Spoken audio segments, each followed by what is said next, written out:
अस्सलाम वालेकुम। आज जो है हमने अपना चैप्टर नंबर 3 लेक्चर नंबर 2 जो है वो देखना है, जो कि हिस्ट्री ऑफ क्लासिफिकेशन पे। इससे पहले हमने क्लासिफिकेशन के बारे में पढ़ा, फिर हमने जो है इंसान की क्लासिफिकेशन देखी, उसके अलावा जो है पौधों की यानी कि पी प्लांट की क्लासिफिकेशन देखी कि किस तरीके से जो है उनको क्लासिफाई किया जाता है। अब यहाँ पे क्लासिफिकेशन की क्या हिस्ट्री है उसके बारे में जो है हमने पढ़ना है। तो सबसे पहले जो है दो मुस्लिम साइंटिस्ट आए थे जिनका नाम था इब्न रुश्द और अल जहाइज़।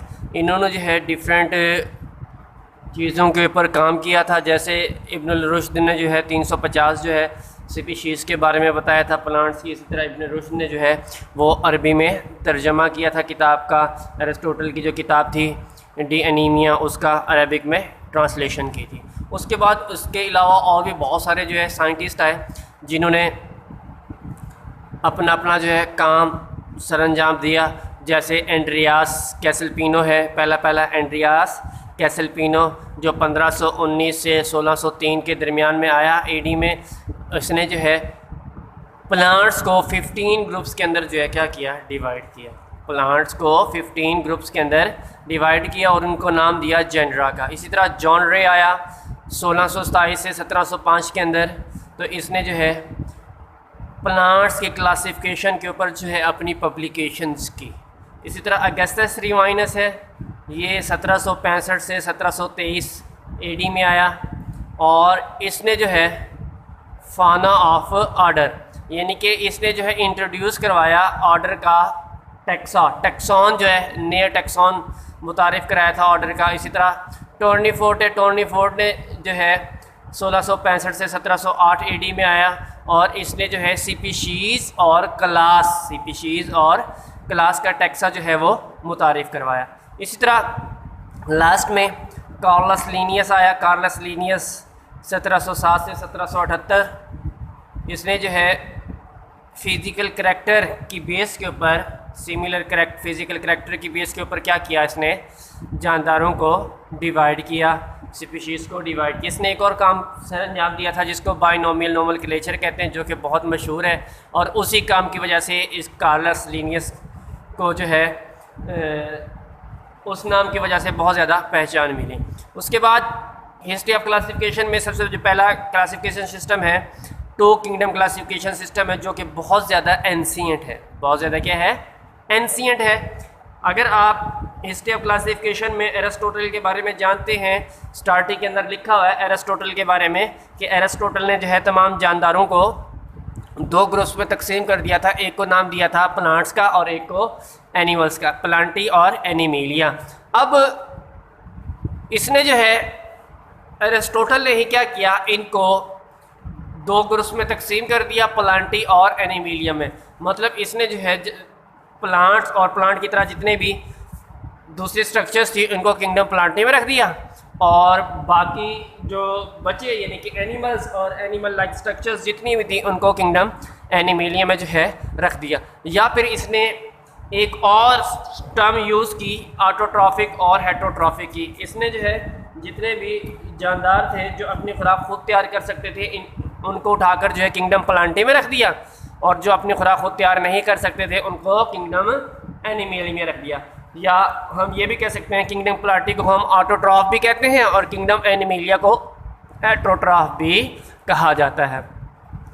लेकिन ये सिस्टम जो है ज़्यादा अरसे तक कायम ना रह सका और इसको रिजेक्ट कर दिया गया। क्यों रिजेक्ट कर दिया गया? क्योंकि इसके अंदर जो है कुछ जानदारों को के बारे में नहीं बताया गया जिनकी डुअल करैक्टर्स थे, लेकिन उनको जो है उठाकर एक किंगडम में रख दिया गया। जैसे यूग्लिना है, क्या है, यूग्लिना है। उसके अलावा प्रोकैरियोटिक यूकैरियोटिक सेल्स हैं, इनके बारे में नहीं बताया गया था, एक्सप्लेन नहीं किया गया था, इसीलिए इनको क्या कर दिया गया, रिजेक्ट कर दिया गया। उसके बाद थ्री किंगडम सिस्टम आया, 1866 में आया और अर्नस्ट हैकल जो है उसने इसको पेश किया।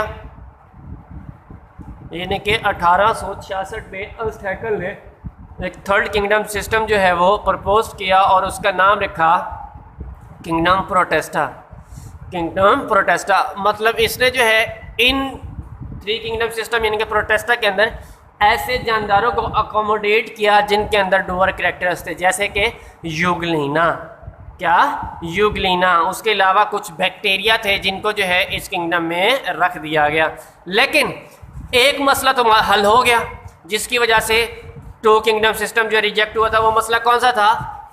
प्रोकैरियोटिक और यूकैरियोटिक, दूसरा डुअल करैक्टर यानी कि यूग्लिना वगैरह जैसे जानदार। अब एक करैक्टर जो है, इस एक करैक्टर का मसला हल हो गया, मतलब डुअल करैक्टर वाले जितने भी जानदार थे उनको इस किंगडम में रख दिया गया।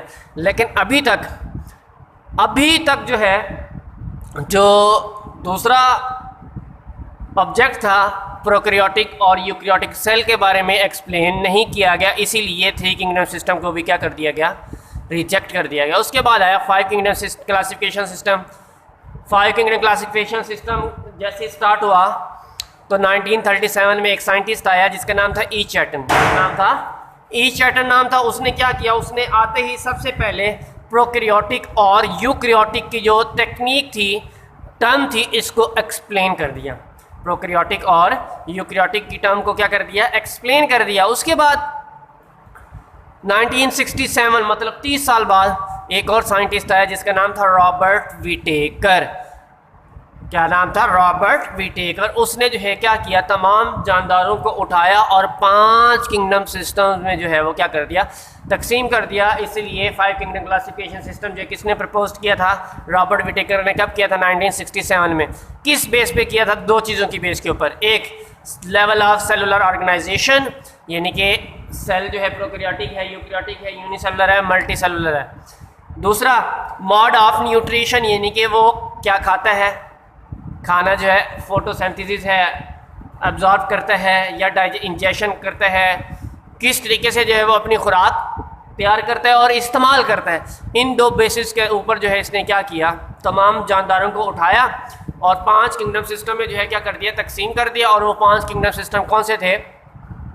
उसके अंदर जो है Monera, kingdom Protista, kingdom fungi, kingdom Plantae और किंगडम एनिमिलिया, ये 5 जो है किंगडम थे। उसके बाद 1988 में 2 साइंटिस्ट आए। 1967 में जब ये 5 किंगडम सिस्टम बन गए तो उसके बाद 1988 में 2 साइंटिस्ट आए जिसका नाम था मार्गुलस एंड शवार्ट्स।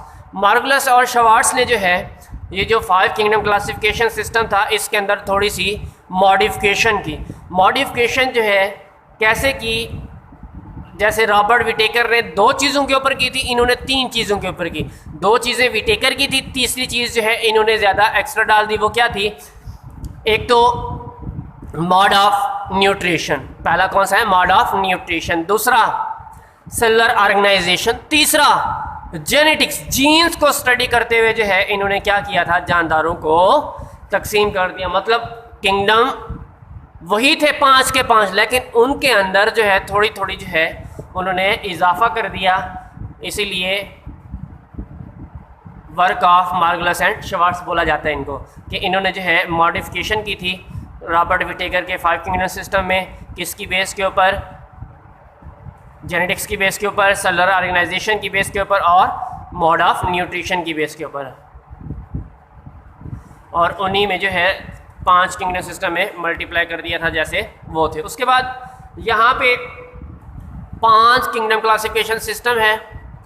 5 किंगडम क्लासिफिकेशन सिस्टम यानी कि हमने वो किंगडम सिस्टम तो पढ़ लिया। अब ये जो किंगडम्स बनाए हमने 5, कौन कौन से kingdom? Monera, kingdom Protista, kingdom जो है फंजाई, किंगडम एनिमिलिया और किंगडम प्लांटी। तो सबसे पहले किंगडम मोनेरा।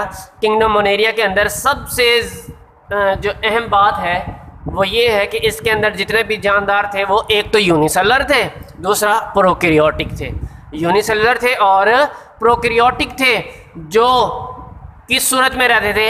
चेन्स बनाकर रहते थे, क्लस्टर की फॉर्म में रहते थे या फिर कॉलोनी की फॉर्म में भी रहते थे। मतलब सिंगल भी रह सकते थे लेकिन वो इकट्ठे मिलकर भी रहते थे। अब इनके अंदर ज़्यादातर जो जानदार थे वो हेट्रोट्रॉफिक थे। क्या थे? हेट्रोट्रॉफिक थे, जो अपनी खुराक खुद तैयार नहीं कर सकते। लेकिन कुछ ऐसे जानदार भी थे जो ऑटोट्रॉफ थे, मतलब फोटोसिंथेसिस करते थे और अपनी खुराक खुद तैयार करते थे।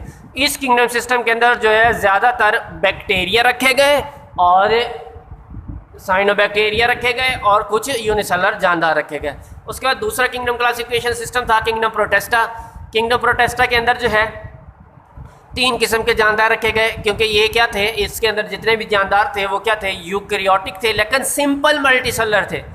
यूकैरियोटिक थे और सिंपल मल्टीसेलर ऑर्गेनिज्म थे। सिंपल मल्टीसेलर ऑर्गेनिज्म का मतलब क्या है, मतलब ये है कि इनके अंदर सेक्स ऑर्गन्स जो है वो मौजूद नहीं थे।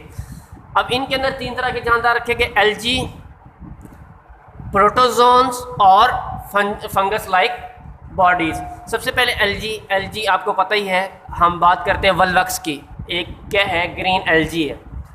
अब ये जो एल्गी थे ये यूनिसेलुलर भी थे, कॉलोनियल भी थे और सिंपल मल्टीसेलुलर भी थे। ये इकट्ठे मिलकर रहते हैं और इनके गिर्द जो है सेल वॉल भी मौजूद होती है। उसके अलावा इनके अंदर क्लोरोफिल भी मौजूद होता है क्लोरोप्लास्ट के अंदर। उसके अलावा ये अपनी खुराक खुद तैयार कर सकते हैं और इन जानदारों के अंदर जो है ख़ास तौर पर एल्गी के अंदर जो है सेक्स ऑर्गन मौजूद नहीं होते, मतलब इनके अंदर सिंपल मल्टीसेलुलर ऑर्गन्स जो है वो पाए जाते हैं। ये इन्हीं को सिंपल मल्टीसेलुलर ऑर्गेनिज्म कहा जाता है। उसके बाद दूसरे प्रोटोजोन्स हैं। प्रोटोजोन्स जो हैं ऐसे जानदार हैं जो एक एनिमल्स की तरह होते हैं और सिंगल सेल होते हैं और इनके अंदर जो है क्लोरोफिल या क्लोरोप्लास्ट मौजूद नहीं होता और सेल वॉल भी मौजूद नहीं होती। और उसके अलावा जो है मैंने तीसरी चीज़ बताई थी कि कुछ प्रोटेस्ट ऐसे हैं जो फंजाई की तरह के स्ट्रक्चर्स हैं, यूनिसेलुलर हैं, सिंपल मल्टीसेलुलर हैं। उसके बाद तीसरा जो किंगडम है वो किंगडम फंजाई है। किंगडम फंजाई जो है क्या है, यूकैरियोटिक हैं, हेटेरोट्रॉफिक हैं, मल्टीसेलुलर हैं। यूकैरियोटिक, मल्टीसेलुलर और हेटेरोट्रॉफ। अब ये देखें 3 चीज़ें बता रहा हूँ। किंगडम फंजाई यूकैरियोट हैं, मल्टीसेलुलर हैं और हेटेरोट्रॉफ हैं। यूकैरियोट मतलब ट्रिन्यूक्लियस है, मल्टीसेलुलर इनकी बॉडी एक से ज़्यादा सेल से मिलकर बनी हुई है। उसके अलावा हेटेरोट्रॉफ मतलब ये अपनी खुराक खुद तैयार नहीं कर सकते बल्कि ये किसी दूसरे पे डिपेंड करेंगे। इनके अंदर जो ज़्यादातर मोड ऑफ न्यूट्रिशन होता है वो एब्जॉर्प्शन का होता है, क्योंकि ये अपने इंजाइम्स जो है खारिज करते हैं किसी मुर्दा चीज़ के ऊपर, डिकम्पोजिशन करते हैं, उसकी तोड़ फोड़ करते हैं और फिर उनसे खुराक हासिल करते हैं। इनके अंदर ज़्यादातर जो है मशरूम्स वगैरह आ जाती हैं और कुछ मशरूम्स ऐसी होती हैं जिनको जो है हम सैलेड के तौर पर, खाने के तौर पर भी इस्तेमाल करते हैं। उसके बाद किंगडम प्लांटी है। आपको पता ही है किंगडम प्लांटी यूकैरियोट, मल्टीसेलुलर और ऑटोट्रॉफ। यूकैरियोट, मल्टीसेलुलर और ऑटोट्रॉफ कहलाएगा क्योंकि ये अपनी खुराक खुद तैयार कर सकते हैं। तो इसके अंदर जितने भी प्लांट्स हैं वो आ जाएंगे। इनके अंदर सेक्स ऑर्गन भी मौजूद होते हैं, यानी कि फ्लावर्स के अंदर जो है इनके सेक्स ऑर्गन मौजूद होते हैं जो सीड बनाते हैं। सीड जो है फिर नया पौधा बना देता है, मतलब एम्ब्रियो भी बनता है इनके अंदर। फर्टिलाइजेशन का प्रोसेस सारा कुछ जो है इनके अंदर पाया जाता है। वैसे किंगडम प्लांटी की जो है 2 क्लासिफिकेशन है, एक को जो है हम ब्रायोफाइट्स कहते हैं, एक को ट्रैकियोफाइट्स कहते हैं। ब्रायोफाइट्स के अंदर जो है मॉसिस, फंस वगैरह आ जाते हैं और दूसरे जो ट्रैकियोफाइट्स हैं इसके अंदर फ्लावरिंग प्लांट्स आ जाते हैं। उसके बाद किंगडम एनिमिलिया है। किंगडम एनिमिलिया आपको पता ही है कि एनिमल्स भी क्या होते हैं, यूकैरियोट होते हैं, मल्टीसेलुलर होते हैं और हेटेरोट्रॉफ होते हैं, कंज्यूमर्स कहलाते हैं, मतलब ये बनी बनाई खुराक को इस्तेमाल करते हैं। अब इनके अंदर जो मोड ऑफ न्यूट्रिशन है वो क्या है, डाइजेशन का, इंजेक्शन का, मतलब ये अपनी खुराक को इंजेक्ट करेंगे फिर उसको डाइजेस्ट करके हज़म करते हैं और ये इनका जो खुराक का हाजमा होता है ये स्पेसिफिक कैविटीज़ के अंदर होता है। इनके अंदर सेल वॉल भी मौजूद नहीं होता और ये एक जगह से दूसरी जगह जो है मूवमेंट शो करते हैं। जैसे प्लांट जो है वो मूवमेंट शो, लोकोमोशन शो नहीं करते, लेकिन किंगडम एनिमिलिया जो है वो लोकोमोशन शो करते हैं। तो ये 5 किंगडम क्लासिफिकेशन सिस्टम था और इसकी हिस्ट्री जो आज हमने पढ़ी, तो यहाँ पे हमारा टॉपिक जो है कंप्लीट होता है। इंशाल्लाह नेक्स्ट जो टॉपिक होगा उसके साथ जो हाजिर होंगे। अल्लाह हाफिज़।